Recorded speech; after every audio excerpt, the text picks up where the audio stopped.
G'day, it's Rob Williamson here. I'm presenting gradient descent for the final project of MATH7502 at the University of Queensland. So I'm going to go through basic gradient descent, how it works, a bit about the implementation, and then also look at some pitfalls of how it falls over on certain surfaces. We'll also play around with step size, and then I'll look at some modifications, particularly momentum, and how that overcomes the pitfalls on certain surfaces.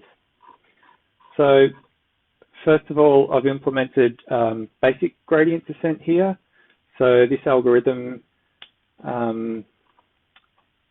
uses this function here, so equation 1. So it applies a function on a surface to take a point and then find the steepest gradient towards the minimum. The whole point is it's an optimization function, so we're trying to find the minimum. And it also finds the optimum step size to get from the current point to the next point where the gradient stops decreasing. So here you can see my implementation. First of all, we have a next point function, and that changes depending on the gradient function that you're using. I've set it up so we can play around with the optimum lambda or step size, or we can use a constant. So we'll start off with the optimum one and see what happens.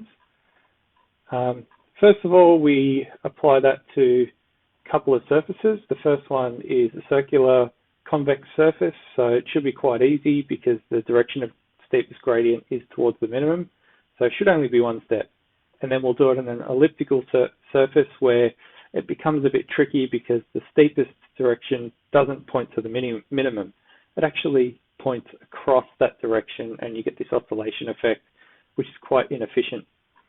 So let's run that. We're going to have an initial guess of the minimum at minus 1010, and we know that the actual minimum is at 0. So the algorithm should try and find the 0.00. So we'll run that.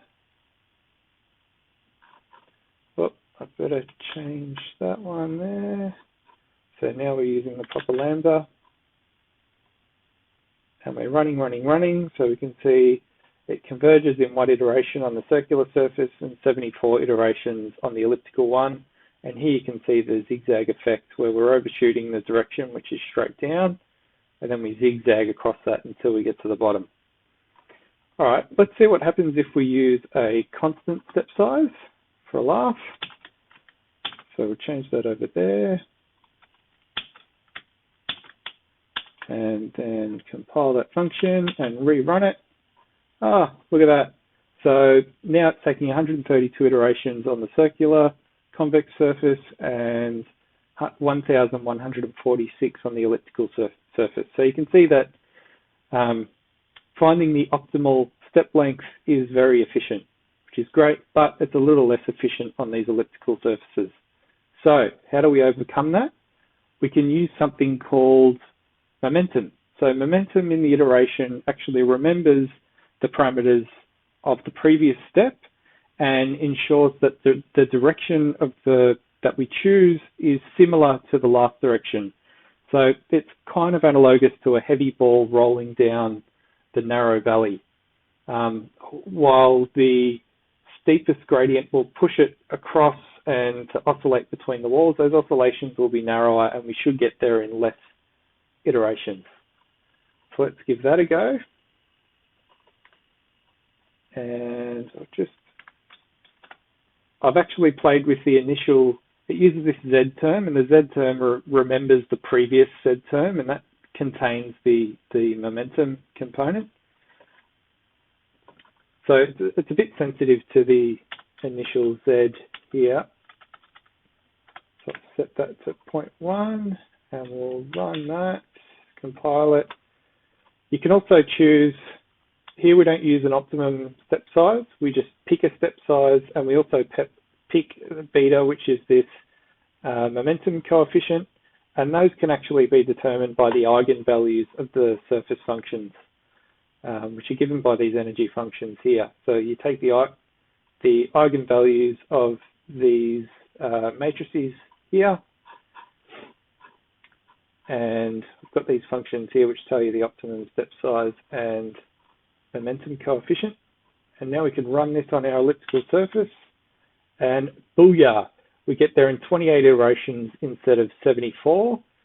As I was saying earlier, it is a little bit sensitive to that initial guess of Z, which I don't know why, but it is. Let's see, when I run that, it's slightly different, and we have to stop. So as I was saying, it is a bit sensitive to the initial guess of Z. So here I'll pick a very small guess. It's about 29 iterations, and if we go large, so 5s and 10s,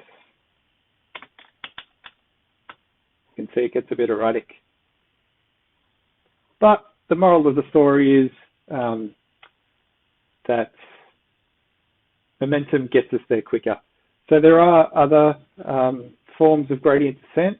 One in particular is stochastic gradient descent.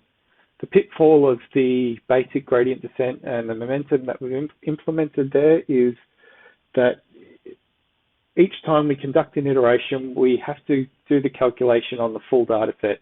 What stochastic gradient descent can do is start to minimize our parameters based on small batches of data.